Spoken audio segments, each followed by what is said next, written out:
Far off the coast of Maine, where the ocean rolls unbroken to the horizon, an ordinary fisherman stumbles upon something the sea was never meant to return. What begins as a routine morning trip becomes the discovery of a lifetime. A massive abandoned fortress rising from the water, a place that shouldn't exist on any map.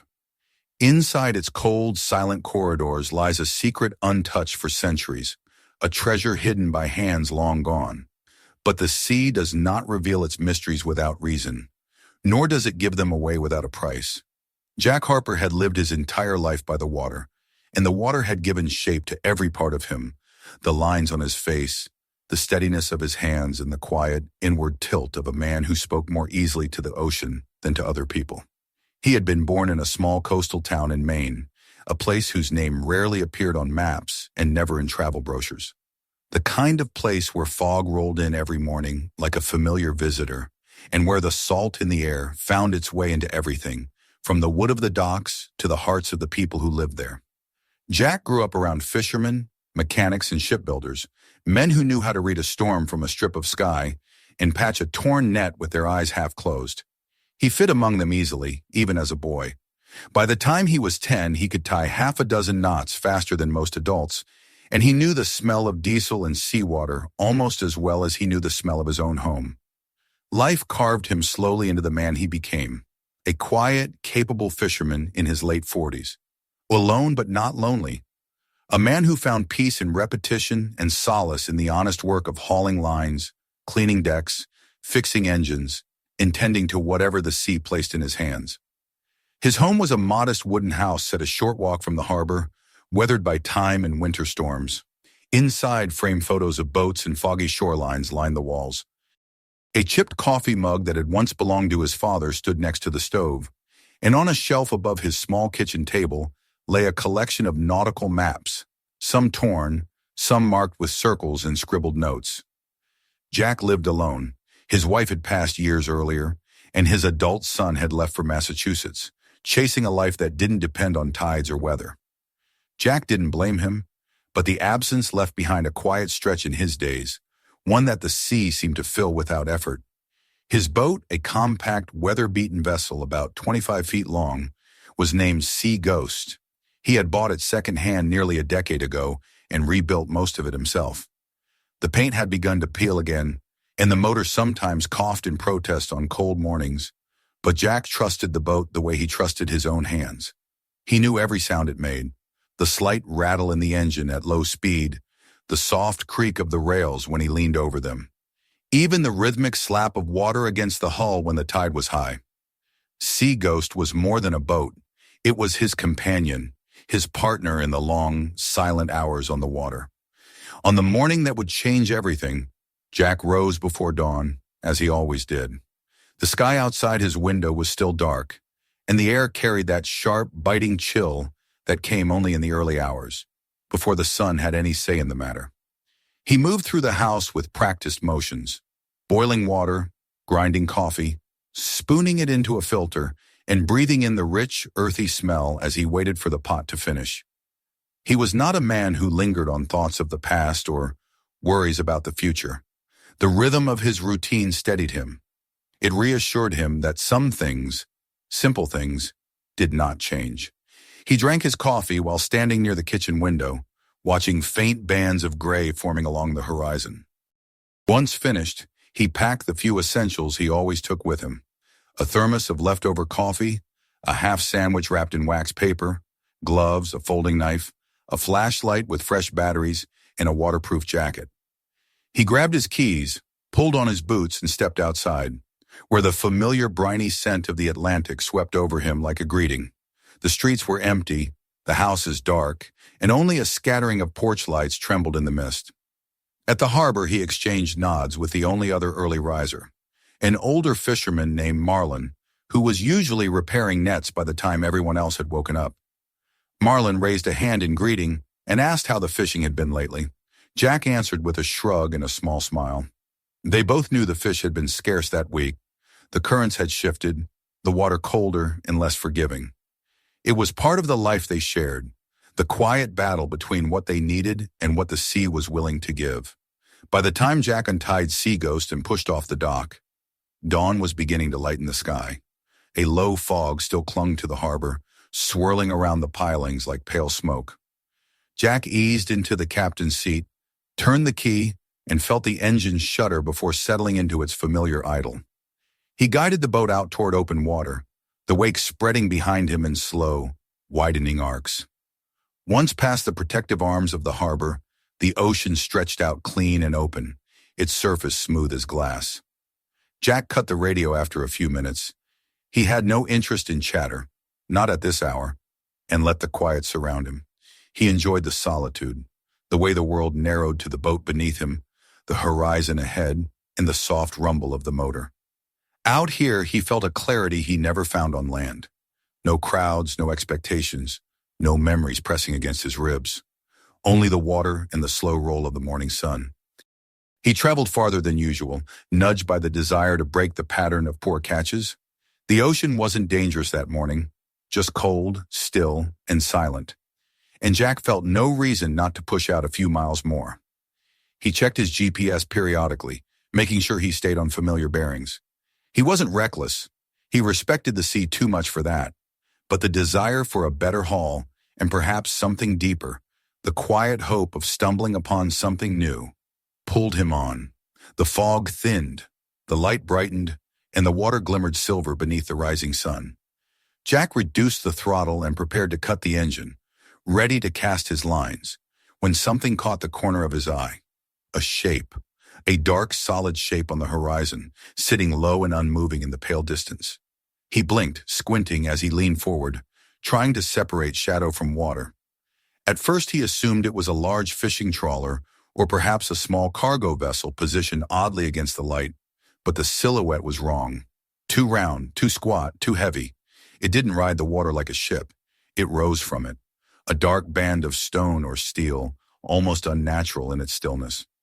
Jack sat back and frowned, unsure how he could have missed something so large in these waters. He knew every reef, every buoy, every abandoned platform within 20 miles of shore, yet he had never seen anything like this. He scanned the water again, but the shape remained steady and unmistakable. A faint ripple of unease ran through him, but so did a pulse of curiosity. He looked at his GPS, confirming his position twice. He was exactly where he thought he was, exactly where he'd been hundreds of times before. There should have been nothing out here but open sea, yet something was here. Jack hesitated. Part of him whispered to turn back. Forget it. Get on with the day's work. But another part, the part that had kept him walking down to the ocean every morning of his life, urged him forward. The unknown tugged at him, subtle and persistent. He nudged the throttle lightly, steering Seaghost toward the distant shape. As he drew nearer, details sharpened. Walls, curved stone walls, towering above the waves in a great ring. The structure was massive, a fortress almost, with crumbling sections and weathered edges, patches of brick and concrete glowing faintly in the early sunlight. No windows glinted back at him. No signs of life stirred, yet it stood there, as undeniable as the sea itself. Jack felt his heartbeat pick up, the kind of slow, deliberate thump that accompanies discovering something that should not exist. He took another look behind him, as though expecting someone else to be approaching too, someone who would confirm that what he was seeing was real. But he was alone. Silence pressed in around him as he slowed the boat, bringing Seaghost into a cautious glide. The structure grew larger with every passing second until it filled his entire field of vision. A colossal abandoned fort, set inexplicably in the middle of the ocean. He heard only the soft slap of water against its stone and the hum of his own engine. No seagull circled above it. No vegetation clung to its outer walls. It was as if the place had been lifted from another world and deposited here overnight. Jack cut the motor and drifted for a moment, staring up at the immense stone bulk before him. He had fished these waters for over 20 years, and there had never been a building like this. Never even stories about one. The air felt colder, the quiet deeper, as he tried to make sense of the impossible. Finally, with a slow breath and a determination that surprised even him, Jack reached for the controls and guided the Seaghost toward a crumbling concrete pier that jutted from the fortress like a broken arm. The decision came from somewhere between instinct and disbelief, the same place that told him he could not simply ignore what he had found. He had to see more. He had to understand. The boat nudged against the remains of the pier, and Jack looped a rope around a rusted metal post, checking the knot twice. Then, gripping the railing for balance, he stepped onto the jagged concrete. The air shifted as soon as he left the boat, growing stiller, heavier. He felt it settle into his bones. The sense that whatever he had stumbled upon was ancient, forgotten, and meant to stay that way. Yet he moved forward. Behind him, sea ghosts bobbed quietly, waiting for him like a faithful animal. Ahead of him rose the massive dark entryway of the fortress, a hollow mouth opening into shadows. Jack Harper squared his shoulders, switched on his flashlight, and walked toward it, unaware that every step was pulling him closer to the secret that would upend his life and lead him into a mystery far older than any fisherman's tale. When he crossed the threshold into the cool dark of the fortress interior, the world of the harbor, of routine and familiarity, slipped quietly behind him, and the strange new world waiting ahead began to form in the shadows. The air inside the fortress was colder than Jack expected, a dense kind of chill that felt as though it had been sealed within the walls for decades. As he took a few tentative steps forward, the sounds of the outside world softened until they seemed impossibly distant.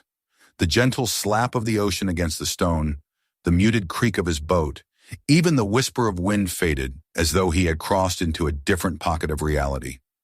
He raised his flashlight, its narrow beam cutting through a curtain of shadow to reveal a broad corridor stretching inward.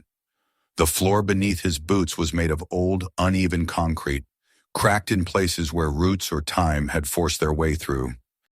The walls had once been painted a pale gray, or maybe white, but now the color was mottled, stained dark by water, algae, and neglect. Flakes of old paint curled at the edges where moisture had eaten into the surface, and rust-colored streaks ran downward like tears frozen in place. Jack paused and looked back toward the entrance. The opening stood like a giant stone mouth behind him, framing a slice of sky and the shimmering water outside. His boat bobbed gently at the pier, barely visible past the heavy shadow of the archway. It was still there, a reassuring anchor to the familiar world he'd left behind. But it already seemed impossibly far away, even though minutes earlier he had been standing beside it. He swallowed against the tightness forming in his throat. He wasn't a man easily shaken. Storms, broken engines, and long nights alone on the water didn't frighten him, but this place, with its silence and its impossible existence, carried a presence that whispered of things he didn't understand. He stepped farther into the corridor, letting his flashlight sweep across the walls. The beam caught on rusting brackets that had once held electrical fixtures, their wires now hanging in crooked, useless tangles. Old metal pipes ran along sections of the ceiling, some broken, some sagging dangerously. Several wooden doors lined the hallway, their surfaces warped with moisture. One door had rotted from the bottom up, leaving jagged strips that curled outward like brittle paper. Another hung crookedly from one hinge, swaying slightly when Jack passed too close. He could hear nothing inside the rooms beyond, except the faint echo of his own footsteps and the soft pulse of his breath. When the corridor finally opened into a larger space, Jack stopped again, struck by the sheer size of the fortress's interior courtyard. It was nearly circular, surrounded by high, weather-beaten walls that rose several stories above him. The courtyard floor was littered with rubble, shattered bricks, hunks of concrete, rusted fragments of machinery or railings, and twisted remains of what looked like old wooden structures. In the corners, tufts of wild grass and even a few determined bushes had taken root where sunlight filtered through gaps overhead. Jack stepped forward cautiously, listening as small stones shifted beneath his boots. The sunlight that trickled down into the courtyard was pale and thin, giving the place an almost dreamlike quality. He turned slowly, taking in the sight of rickety stairways leading up along the inner walls. Some staircases were still intact, while others had collapsed into useless clusters of broken boards. Several doorways stood open at various levels, each one leading into unknown depths of the fortress. Jack noticed a few rusted metal plates bolted to the walls, their surfaces marked with faded stenciled numbers or letters. Though he couldn't make them out from here, there was something unsettling about the way the fortress was built. Its shape too deliberate, too fortified for anything civilian. Jack had visited old coastal forts before, remnants from the Civil War or World War II, but those structures had always been close to shore, connected to land, not stranded miles out to sea. His mind churned as he tried to recall any historical mention of a place like this. Nothing surfaced. If it had ever been used by the military, surely it would have appeared on charts or at least in local stories. But this fortress had never once been mentioned by any fisherman, any map, any government notice. It was as though it had been hidden deliberately, tucked away from the world. As he moved forward, he tried to envision the life that had once filled this place. Soldiers marching along the upper levels, officers shouting orders across the courtyard, metal doors clanging open and shut, boots thudding across the ground. Men storing supplies, cleaning weapons, repairing machinery. But all of those imagined sounds remained ghosts. Now only silence lived here. Jack found himself drawn to one of the side passageways that branched from the courtyard. It was narrower than the entrance corridor, with a lower ceiling and a more oppressive atmosphere. The air inside was thicker, scented with damp stone, old iron, and something faintly organic, like decaying wood or mold. His flashlight revealed dusty floors and walls coated in layers of grime and flakes of old plaster. He ran his fingers along the wall, feeling the roughness of the surface, the moisture trapped within the stone. As he walked deeper into the passageway, the light caught on more evidence of the fortress's former life. He saw remnants of metal bunks collapsed against the wall, their frames twisted and warped by rust. Nearby lay a pile of old wooden crates, their lids long since splintered. Some crates had military-style lettering on them, almost too faded to read. Jack crouched and brushed his hand across one of the boards. But whatever words had once been there had dissolved into illegible marks. He continued moving, each step reminding him how alone he was in this vast, decaying structure. The silence here wasn't just quiet, it was strong, almost textured, like the fortress was holding its breath. Jack felt the creeping sensation that he was walking through someone else's memory, intruding on a forgotten past. When he reached another junction in the corridor, he paused again, sweeping his flashlight over the branching paths. One led downward into deeper darkness. Another seemed partially blocked by a collapsed section of ceiling. The third path veered left and upward, curving into an area that looked slightly more intact. Jack chose the latter, drawn by a faint intuition he couldn't explain. Rounding the corner, he finally saw something distinctly out of place. A large metal door set into the wall, sturdier than the others he'd passed. It stood half concealed behind a pile of fallen beams, bricks, and debris. The frame was thicker and reinforced with heavy bolts. A rusted wheel-shaped handle protruded from the center, and beside it was a latch mechanism that looked like it had once been secured from the inside. The door was different from the rest of the fortress. While everything else bore the signs of decades of weather and decay, this door seemed less damaged, as though it had been built to protect something important within. Jack's heart began to beat faster as he stepped toward it. He leaned in closer, his breath stirring the dust clinging to the metal surface. The door gave the impression of secrecy, of purpose, an intentional barrier designed to keep others out, or perhaps to keep something in. He straightened and glanced around the corridor again, feeling that electric tension that comes when the world narrows to a single possibility. The debris blocking the lower portion of the door wasn't insurmountable. With enough effort, he could clear it, but another part of him hesitated, whispering warnings. He was far from help, far from anyone who would know where he had gone. If the floor collapsed or if he trapped himself in a blocked passage, no one would ever find him. Yet something unmistakable tugged at him, a curiosity that outweighed caution. He wanted to understand this place, this impossible fortress, and that meant opening the door that seemed to sleep behind the rubble. He set his flashlight on a ledge and began moving the debris piece by piece. The broken boards came first, then the bricks. Some pieces were lighter than expected, while others resisted, sending dust into the air with each tug. Several times he had to stop and catch his breath, pressing his hand to the cold wall to steady himself. As he worked, he tried not to imagine creatures nesting in the wreckage, or the possibility that the ceiling above him might shift at any moment. He pushed those thoughts aside and continued. When he finally cleared enough to access the handle, he stood before the door again, his pulse echoing loudly in his ears. The wheel-shaped handle was stiff with corrosion. He gripped it and tried turning it gently. It didn't budge. He tightened his jaw, adjusted his stance, and twisted harder.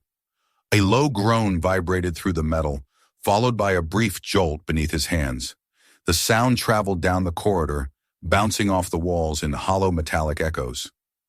Jack froze, listening. Silence returned, but it felt heavier now. He inhaled slowly and exhaled through his nose. Then he tried again. This time the wheel shifted a fraction of an inch. Rust grated against rust, and Jack could feel the metal resisting, fighting him with the stubbornness of something untouched for decades. He braced himself and forced it to turn a little farther. Another inch, another groan, more dust drifting down from the ceiling. Finally, with a deep, grinding protest, the mechanism gave way, and the wheel turned freely. Jack stepped back and pushed against the door. It moved only slightly, its weight immense, but the gap widened enough to let stale, cold air seep through. A smell drifted out, old stone, old wood, and something else he couldn't place, something ancient. Jack hesitated only a moment before placing both hands against the metal and pushing again until the opening was wide enough for him to slip through. He reached down for his flashlight and shined it inside. A small room lay beyond the threshold, dim and still, its contents lost in decades of shadow. The air was thick, almost stagnant, untouched by time or weather. The walls were bare stone, the ceiling low enough that Jack could have touched it if he raised his arm. Dust motes hovered in the light of his flashlight, swirling slowly like drifting snow. The room was empty except for a single shape in the far corner, a large, heavy object draped in the gloom. Recognition hit him like a jolt when the beam settled upon it. A chest. A long, old wooden chest, reinforced with metal bands that were thick and rusted. The lid was curved slightly at the top, and a massive iron lock hung from the center, its surface darkened by age. The chest looked like something torn straight from a seafaring legend, a container built to hold things of tremendous worth or terrible consequence. Jack felt his breath catch in his throat. The fortress had been strange enough. Its walls, its emptiness, its existence in these waters. All of it defied logic.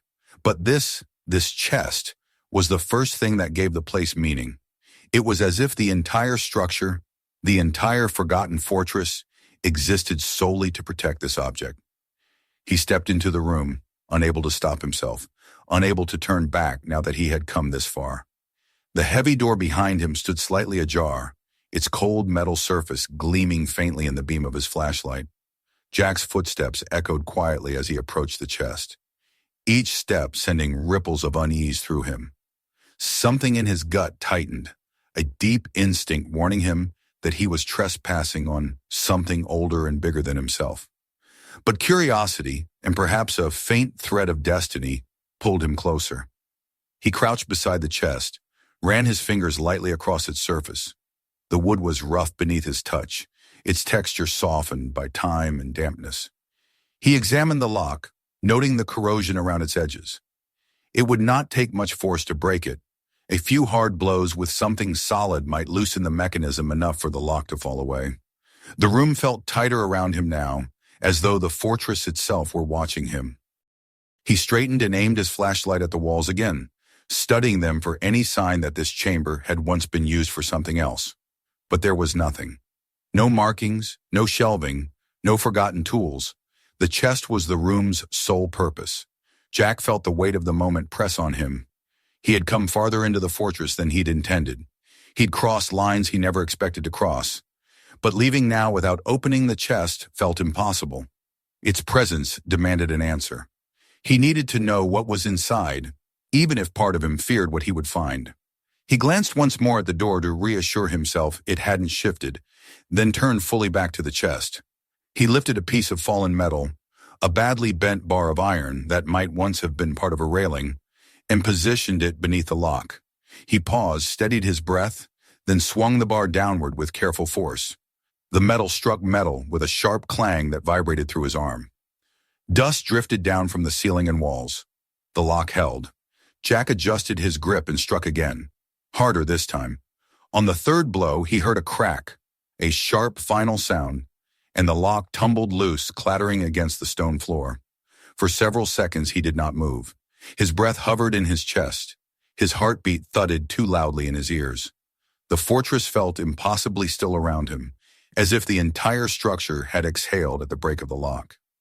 Jack reached forward and slowly lifted the lid of the chest.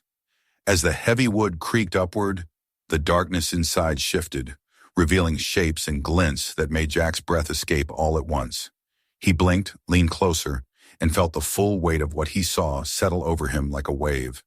He had opened a treasure that no living person was ever meant to see. And though he didn't yet understand it, the moment he lifted that lid, something in the fortress, or in the sea around it, seemed to stir.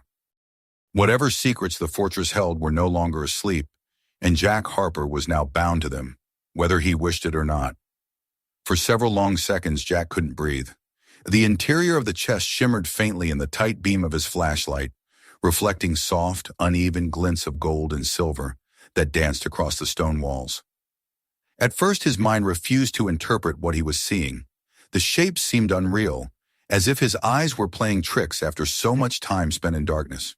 He leaned closer, slowly, cautiously, until the truth of the contents settled with undeniable clarity. Gold coins lay in layered heaps, piled as if scooped hastily into the chest centuries ago. They varied in size and shape, some thick and heavy, others thin with elaborate ridges. Many were tarnished, their once brilliant surfaces darkened by age, but others still caught the light with an unmistakable gleam. Nestled among the coins were silver goblets, their smooth surfaces etched with swirling designs. Some tipped sideways, half buried in the treasure around them. Jack saw ornate jewelry tangled in the spaces between. Necklaces of twisted gold strands, rings studded with strange stones, bracelets that looked as though they had once adorned the wrists of people who lived and died long before this fortress had been forgotten.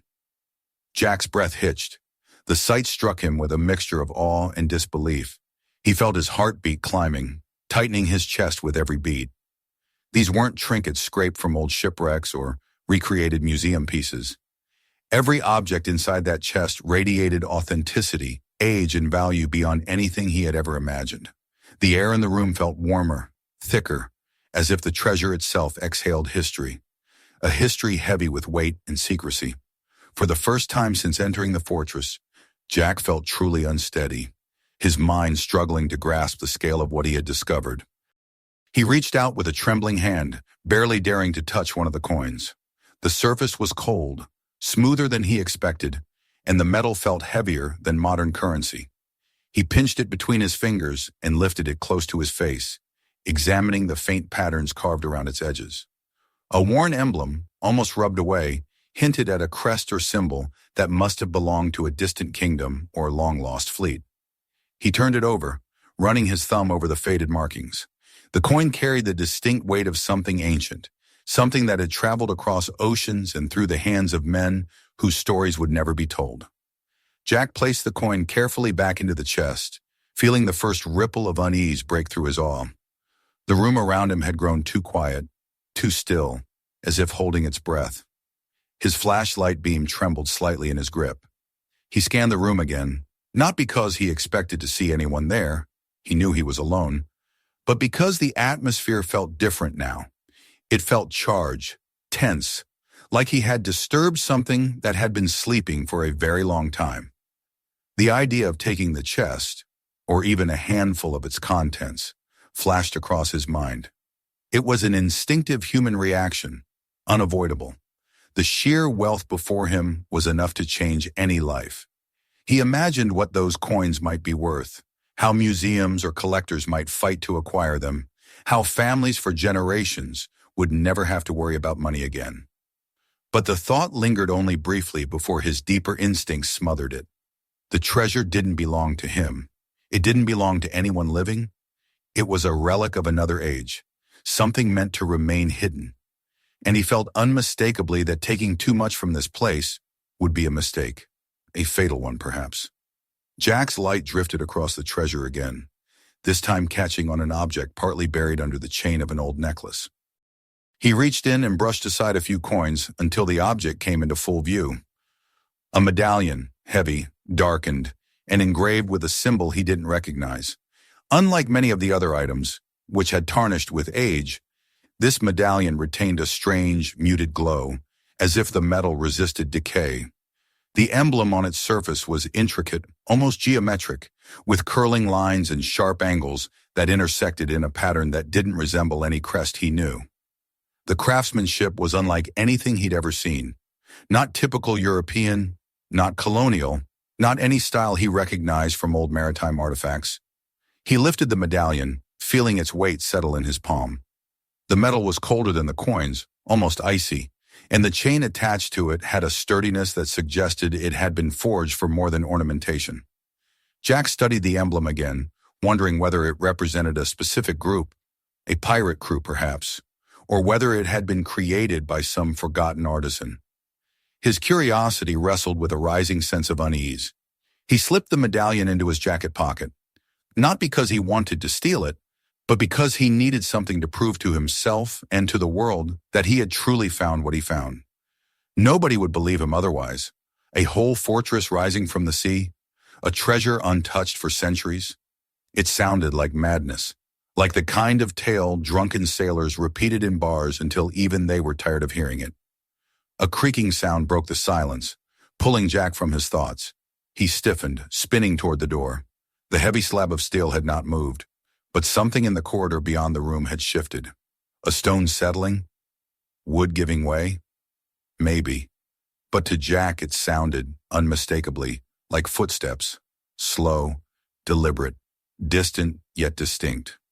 His skin prickled, and he strained his ears, holding his breath. The sound didn't repeat. The corridor fell silent again, heavy and stifling. He tightened his grip on the flashlight, his pulse hammering in his throat. Logic told him it was nothing. The fortress was old, impossibly old, and full of decaying structures ready to collapse at the slightest touch. But logic could not quell the deeper instinct gnawing at him. He had trespassed somewhere sacred.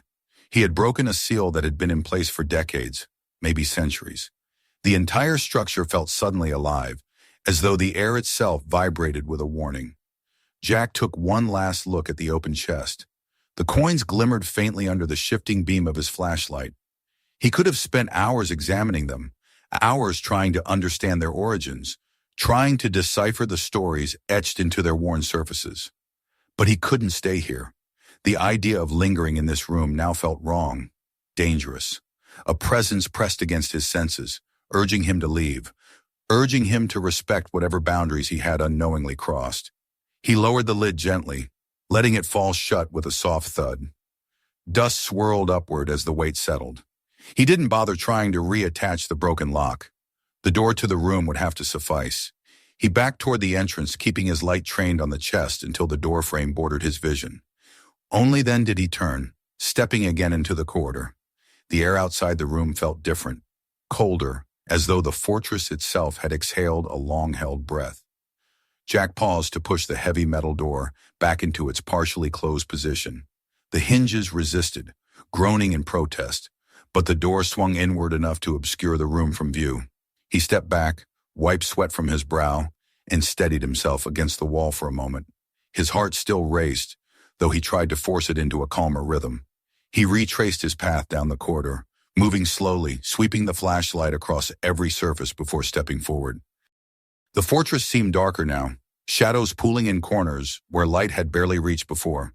Several times he paused, certain he heard faint sounds echoing through the stone passageways, whispers of shifting debris, low moans of strained metal, the soft shudder of a distant collapse. Each sound made him tense, made him shift his weight carefully, ready to react if the floor beneath him gave way. When he finally reached the courtyard again, the open sky above him felt like a sudden release. He exhaled slowly, unaware he had been holding his breath. The daylight filtering through the high walls was still pale, but it seemed brighter than before, more welcoming. The courtyard looked unchanged, still littered with rubble, still silent, but Jack felt different. The treasure still glimmered in his mind, its weight heavy in his pocket. The medallion pressed against his chest like a heartbeat. He crossed the courtyard quickly, scanning the upper walkways for movement, even though he knew he was alone. His footsteps echoed faintly, the sound carrying up into the empty corridors above. A bird cried overhead, a gull, sharp and distant, and Jack flinched before letting out a shaky laugh. The sound was almost comforting, a reminder of the world outside the fortress walls. He moved back toward the entrance corridor, breathing easier with each step. The fortress, with all its secrets and its suffocating stillness, felt increasingly like a place he was never meant to enter. The longer he stayed, the more he felt as if unseen eyes were tracking his movements, as if something was silently urging him toward the exit. The corridor leading outward seemed darker than when he'd entered. The battery in his flashlight flickered once, threatening to dim, and Jack muttered under his breath, shaking the device lightly until the light steadied. He checked the ceiling, scanning for loose stones or beams. Everything appeared stable enough, but the air carried that peculiar tension of a place holding itself together just long enough for him to leave. As he walked, he brushed against one of the old wooden doors leaning partly open. It creaked softly and Jack jerked, his pulse spiking again. He pushed it gently with his fingertip. It swung inward, revealing a small room filled with debris. Nothing threatening, nothing alive, and he released the breath he'd been holding, steadying himself. He passed several more rooms, each filled with relics of decay, rusted bed frames, collapsed wooden tables, mounds of bricks. Everything was covered with a thin layer of dust, undisturbed for decades. The fortress was a place where time had stopped, until he had arrived to wake it. When Jack finally stepped through the wide archway into the entrance chamber, the sight of the open sea beyond nearly brought tears to his eyes. The air tasted fresher here, the light brighter, the world wider. He moved toward the exit quickly, the breeze brushing his face as if welcoming him back. Seago sat at the edge of the pier where he'd left it, rocking gently in the water. The boat had never looked so familiar, so safe. The sight stirred a wave of relief deep inside him. He quickened his pace, stepping onto the crumbling pier, feeling the uneven concrete shift slightly under his boots. He cast one last glance over his shoulder at the fortress. The walls loomed silently, holding their mystery close. He doubted he would ever understand who had built this place or why it had been abandoned. He doubted he would ever know how long it had been hiding in the middle of the ocean. But he knew now that the fortress was not empty. It held something, a secret, a treasure, a history, and it had allowed him to leave with only a fragment of that truth. Jack climbed aboard Sea Ghost, untied the rope from the rusted metal post, and pushed away from the pier. The boat drifted free, carried by the gentle pull of the tide. He started the engine, the familiar growl easing the tension that had tightened his muscles. The fortress grew smaller as he steered the boat away, its dark stone shape shrinking against the horizon. He kept his eyes on it for as long as he could, watching as it receded like a dream dissolving in the morning light. The medallion weighed down his pocket, a silent reminder of what he had seen and of what he had left behind. The fortress stood untouched, unmoved, unchanged, a relic suspended between worlds. As Sea Ghost cut through the water, Jack felt the wind shift slightly, cool and salt-heavy, brushing against his jacket like a warning or a farewell. He gripped the wheel tighter, glancing back one last time. The fortress was a distant silhouette now, barely visible. But Jack knew he would never forget the sound of that opening door, the sight of that ancient treasure, or the strange, heavy silence that had wrapped itself around him in the darkness. And though he did not yet understand it, the fortress had not finished with him. Not yet. The engine's hum steadied Jack's nerves as he steered Sea Ghost across the open water, putting distance between himself and the fortress that still hovered like a dark impression on his mind. The medallion in his pocket felt heavier with every passing minute, its weight pulling at him, grounding him to the reality of what he'd seen. He kept glancing over his shoulder, half expecting the fortress to vanish already, or worse, to grow larger, following him somehow like a shadow. But it remained where it was, a bleak stain on the horizon, shrinking slowly as the boat cut a clean path through the calm sea.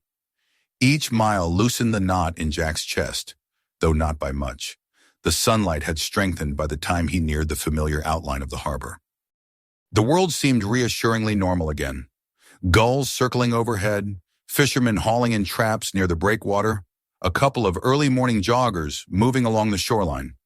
Everything looked as it had on any other morning, as if the ocean, in its endless indifference, had swallowed up the fortress and left nothing behind but Jack's memory. But the medallion was still in his pocket, pressing cold against his ribs, and the knowledge of what he had discovered clung to him like a second skin. Jack guided his boat toward his usual slip, the sea ghost rocking gently as it nudged against the dock. He looped the rope around the post with muscles that moved automatically, though his hands still trembled faintly. The familiar scent of diesel fuel and seaweed washed over him, grounding him further in the world he knew. He waited a moment, sitting on the edge of the boat, letting the quiet harbor steady him. Everything here was real. The weathered boards of the dock, the soft murmur of voices down the pier, the cold wind that rippled across the surface of the water. But the fortress, the treasure, the oppressive silence of its corridors, all of that hovered at the edge of his thoughts like a half-remembered nightmare, too vivid to dismiss. He finally stepped onto the dock and stretched his back, slowing his breathing before walking home. The walk felt different this time, as if the distance had changed. He passed the same row of modest houses, the same diner with its neon signs flickering in the dim morning light, the bait shop with crates stacked outside. He nodded at a few familiar faces, giving neutral answers to casual greetings, and they accepted them without suspicion. If anyone noticed his distracted expression or the way he constantly checked his pocket, they didn't show it. Jack kept moving, refusing to let his thoughts wander back to the fortress until he was safely inside his own home. Once behind his locked door, he exhaled deeply and leaned against the wall, closing his eyes for a long moment. The house felt quiet and small but familiar, a sanctuary he hadn't realized he'd missed until now. He took off his jacket slowly and pulled the medallion from his pocket, holding it in both hands. The metal gleamed faintly in the soft morning light, filtering through the kitchen window. Jack set it carefully on the small table near the window and sat down, resting his elbows on the table and rubbing his eyes. The medallion looked out of place among the ordinary clutter of his kitchen. The salt shaker, the chipped mug, the folded paper towel he'd forgotten to throw away. The object seemed to radiate an ancient presence, as if it had carried the weight of centuries across the water. Jack studied it closely now, running his thumb over the intricate lines carved into the metal. The symbol at the center still meant nothing to him, a pattern of curling lines intersecting with sharp angles, forming a shape that felt both deliberate and enigmatic. The craftsmanship was unmistakable, as was the age. It was not modern, not recent, and certainly not something that should have been lying untouched in a fortress hidden miles out at sea. He spent hours poring over his computer, searching through images of old coins and medallions, comparing symbols used by pirates, privateers, and ancient trading companies. The internet offered no easy answers. Some designs resembled parts of the symbol on the medallion, but nothing matched exactly.